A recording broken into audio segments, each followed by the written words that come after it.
Hi and welcome to Studio SN. My name is Sara Naumann and today I'm going to show you stamping with Lazertran. Lazertran is a water slide decal paper and you can stamp and ink on it, which gives a very cool effect that you can then layer onto a stamped or patterned background paper. And that's what I've done with this card right here. So you can see on my focal image I've got yellow and then I've got teal, and those are both inks. I've stamped the flower onto the Lazertran and then layered the entire piece onto a Spatter stamped background paper. So lots of layers, but really easy to do. So the first thing I'm going to do is set aside my card and bring in my inks. And I'm working with Squeeze Lemonade, which is the yellow, and then Peacock Feathers. I'm working onto my craft sheet. So my craft sheet is going to be my palette.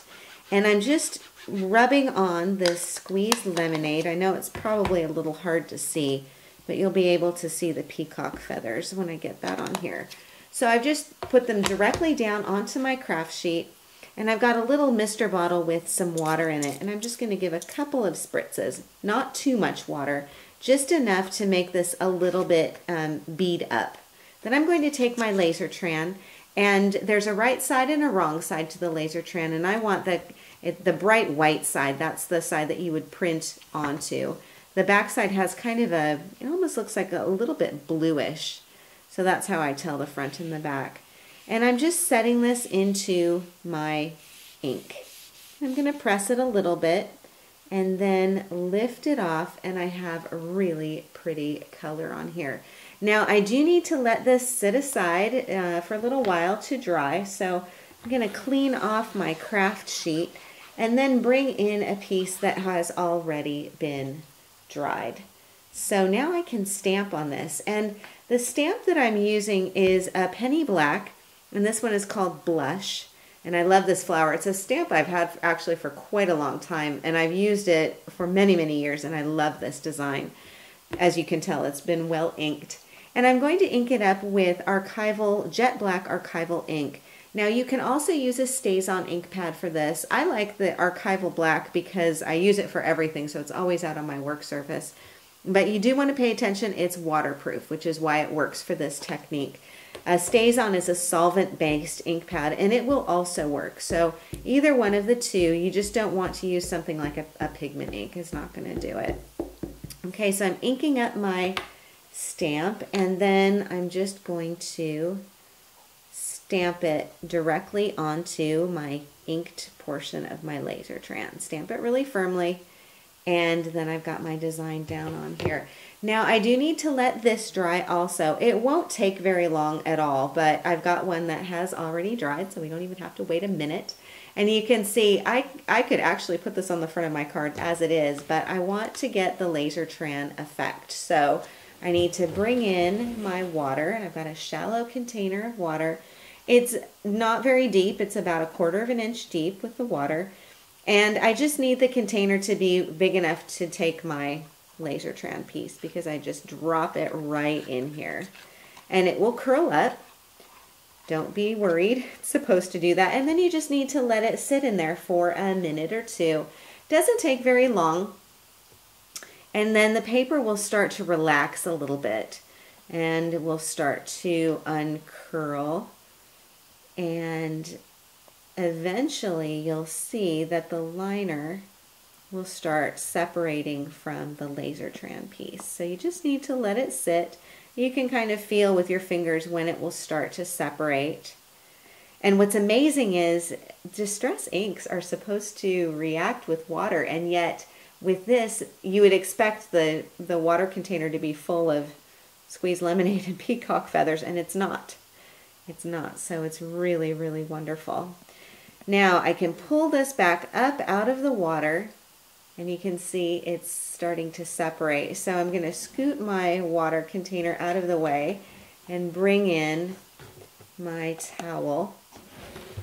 And then I can really separate this background piece, or the liner sheet, and that you can just throw away. And then I'm going to pat this dry. You could also let it air dry if you have time. You can let it air dry, that's also fine. I like to just pat it dry because then I can use it straight away. And you've got a kind of wispy piece of the Lazertran. You can see that it's translucent, so even though it's been inked and colored, you can still see my hand through here. So now I need to find something to put this on. And what I decided to do is use a piece of cardstock, and I've stamped this with a spatter design.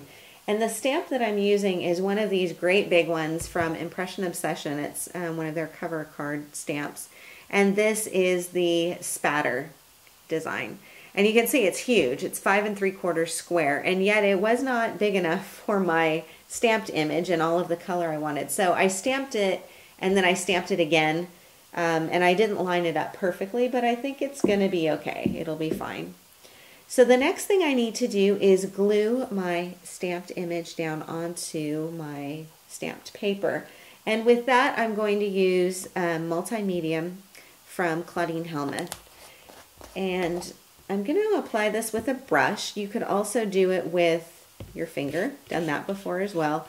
And when I apply this, it's going to be the consistency of fingernail polish. The issues that most people have with attaching the Lazertran and getting bubbles and blobs and wrinkles is when you apply too much of the gel medium. So use a light touch. You want enough for it to be glued down, but not so much that when you press it down, you've got excess gel coming out. So once I've got my gel medium down onto my stamped piece, I'm going to take my Lazertran piece and simply place it down. And then I always try and work kind of from the center outward to smooth out any wrinkles or any air bubbles, and just smooth that gently with your fingers. I try and apply the gel medium only to the area where I'm going to be putting my Lazertran, not all over on the cardstock, because otherwise you're wasting it, but you're also just kind of getting it all over the place where you don't need it to be. Because then what you can do is turn this over and, working on your craft sheet, really burnish it with your hands or even with a brayer or a bone folder. And then you've got your stamped inked piece on this spatter background. So you're able to see the spatter background, but it's muted back, and it really allows that flower to shine as the focal point. So let me bring back in my completed card, scoot away all of my accessories here, and we can take a look at this again. I've just matted it very simply onto black cardstock, and then combined it with some teal and with some yellow cardstock as well for my background. And then I just wrapped a black and white ribbon around here. It felt like there was so much texture and dimension going on with the card focal. I didn't want to clutter up the rest of the card with a lot of other patterns or designs. So kept it very simple and really allowed the focal part to shine. So that's how to stamp and ink on Lazertran. I hope you enjoyed the technique. For more inspiration, please do stop by my website at saranaumann.com. Thanks so much for joining me, and I will see you next time.